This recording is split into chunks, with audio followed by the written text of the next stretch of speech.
tonight, Boston-Toronto. So this is a good one. Kawhi's first taste of this Eastern Conference top of the food chain combination here, and then Golden State's at Utah, which has all sorts of up and comers, obviously with Donovan Mitchell leading the charge.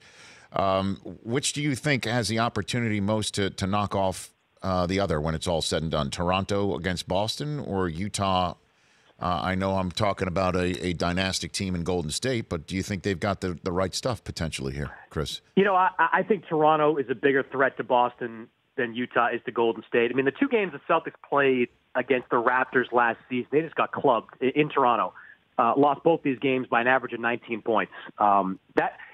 People don't talk often enough about the Raptors bench because there's not a lot of sexy names there, but, guys like Pascal Siakam and OG Anunoby and Fred VanVleet and Delon Wright, these guys can play. And these guys are young, they're athletic, they're versatile, play multiple positions.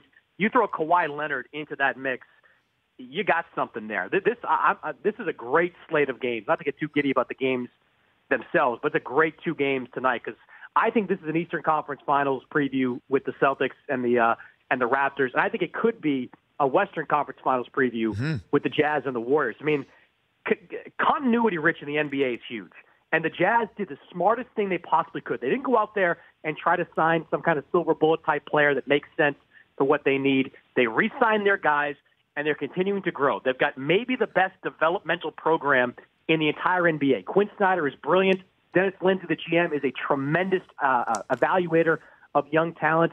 They've kept their core together for a few years now. And if Donovan Mitchell keeps ascending, I think this team is going to be neck and neck with Houston for that number 2 seed in the West. So do you think, what are the odds we see Grayson Allen just put a foot in front of Steph Curry tonight? Wouldn't that just be awesome, Chris? I mean, ESPN... I don't think they tolerate that in Utah all that well. That wouldn't go over, as I know the Snyder staff pretty well, I don't think that would go over all that well. You sure? Because they're Duke. I mean, it's all Duke, Chris. And plus, ESPN might pay money to see that. I think ESPN would probably put money on the line.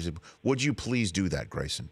Hey, look, you remember in Summer League, Grayson Allen already mixed it up a couple of times. I mean, that's right. He's got a target on his back, and he knows it, too. I would also wonder, I mean, how much is Grayson Allen really going to be in the regular season rotation early on? That remains to be seen. The Rich Eisen Show, weekdays at noon Eastern on Audience.